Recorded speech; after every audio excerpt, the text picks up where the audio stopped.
Hello friends, प्राचीन भारत रंगीन कहानियों और पौराणिक कथाओं का देश है। ये किस्से पीढ़ी दर पीढ़ी आगे बढ़ते आ रहे हैं कि देवी देवताओं, पीर फकीरों, डेमंस, अद्भुत जीवों के बारे में ये हमारी जो मिथिकल स्टोरीज है ना, वो पीढ़ी दर पीढ़ी हमारे पास चलते हुए आ रही है, जो इस संसार के छुपे हुए अद्भुत जीवों के बारे में हमें पीढ़ी दर पीढ़ी बताते हुए आ रही है। ये मिथक मनोरंजन कहानियां नहीं होते हैं। ये जो मिथक होते हैं ना, ये हमें ज्ञान देते हैं, ये हमारी प्रकृति को समझाते हैं। Copyright disclaimer under Section 107 of the Copyright Act 1976. Allowance is made for fair use for purposes such as criticism, comment, news reporting, scholarship, and research. Fair use is a use permitted by copyright statute that might otherwise be infringing. Non-profit, educational, or personal use tips the balance in favor of fair use.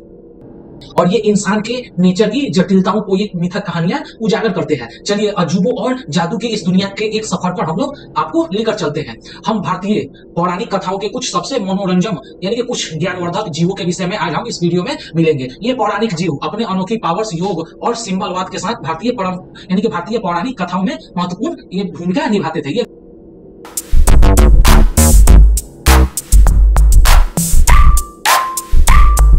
केवल काल्पनिक प्राणी नहीं थे, ये प्राचीन भारत की मान्यताओं, रीति रिवाजों और सांस्कृतिक ताने बाने की गहराइयों से जुड़े हुए होते थे। उनकी कहानियां आज भी हमें मोहित और प्रेरित करती है, जो भारतीय विचार और कल्पना की समृद्ध परंपराओं की एक झलक पेश करती है। अब हम लोग बात करते हैं गरुड़, जिसे पक्षियों का राजा भी कहते हैं। हिंदू पौराणिक कथाओं में ये आकाश पर गरुड़ राज करता है। अक्सर एक आदमी के जो फार्म यानी कि जो खेत होते हैं ना, उसमें ईगल का सिर और पंख के साथ चित्रित किया जाता है। यानी कि जो प्रत्येक जो आदमी होते हैं, आप लोग देखते हैं, वो गरुड़ के पंख एक सिंबल अपने आप को प्रस्तुत करते हैं। गरुड़ ताकत, गति और वफादारी का प्रतीक है। वह हिंदू धर्म के मुख्य देवताओं में से एक भगवान विष्णु का वाहन है और कई पौराणिक कहानियों में वह महत्वपूर्ण भूमिका भी निभाता है। एक लोकप्रिय कहानी गरुड़ की अपनी मां को सौंप राजा कुद्र के चंगुल से मुक्त करने के लिए वीरता की खोज के बारे में बताता है। यानी कि गरुड़ का एक कहानी बताता है, जो अपने माता की खोज के लिए वो अपने क्या करता है, वो सबसे शक्तिशाली राजा से वो घिर जाता है और जिस कहानी में उसकी वीरता के बारे में बताता है। ये कहानी गरुड़ के साहस और अपने माता पिता के प्रति समर्पण को उजागर करती है। गरुड़ की छवि मंदिरों और महलों को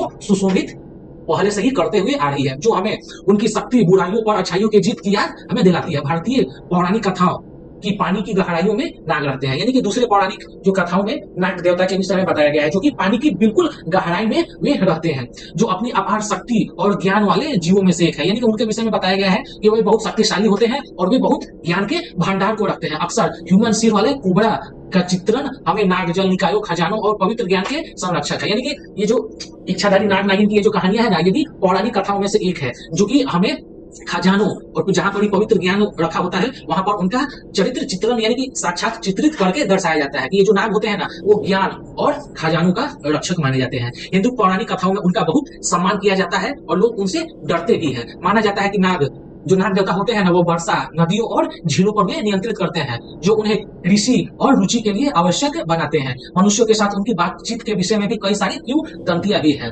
कभी दोस्तों के फॉर्म में तो कभी दुश्मन के फॉर्म में ये नाग नजर आते हैं। आप लोग फिल्म में भी देखते हैं, कोई नाग रहता है, वो इंसानों का दोस्त बन जाता है और कोई इंसानों के पीछे हाथ धोकर पड़ जाता है उसे मारने के लिए। एक प्रसिद्ध कहानी नाग कन्या उलूपी के बारे में भी बताती है, जो महान योद्धा अर्जुन से वो शादी करने के मकसद से वो पृथ्वी पर आई थी। अब इसके बाद हम लोग राक्षस यानी कि डीमंस के विषय में बात करते हैं, जो कि वो पृथ्वी पर अराजकता और संघर्ष को दर्शाते हैं। राक्षस कई हिंदू मित्रों की विरोधी अराजकता और संघर्ष का स्ट्रेंथ को प्रस्तुत करते हैं। ये जो राक्षस होते हैं ना, वे हमेशा हिंदू पौराणिक कथाओं में पाप के रूप में जाने जाते हैं। इन भयानक प्राणियों पर अक्सर तेज पंजे यानी कि राक्षसों को हमेशा तेज पंजे, नुकीले दांत और बहुत ज्यादा अलौकिक पावर वाले प्राणियों के रूप में दर्शाया गया। वे अपनी ताकत, चालाकी और शक्ति की वे अतिरिक्त भूख के लिए जाने जाते हैं। अपनी डीमंस उपस्थिति के बावजूद राक्षस स्वाभाविक फॉर्म में बुरे नहीं है। उसके पास एक मजबूत नैतिक कंपास है और यहाँ तक कि वे अपनी ब्रह्मांडीय कर्तव्यों में देवताओं की सहायता भी करते हैं। यानी कि राक्षस के विषय में बताया गया है, कभी कभी वे देवताओं से झगड़ा भी करते हैं और कभी उनकी मदद भी करते हैं, जैसे कि हमारा समुद्र मंथन हो गया। यहाँ तक कि वे अपनी जो उपस्थिति को अभी तक दर्शाते हुए आ रहे हैं। सबसे प्रसिद्ध राक्षस निसंदेह लंकापति रावण है, जो लंका का 10 सिर वाला डीमंस राजा माना जाता है, जिसने भगवान राम की पत्नी सीता का अपहरण किया था।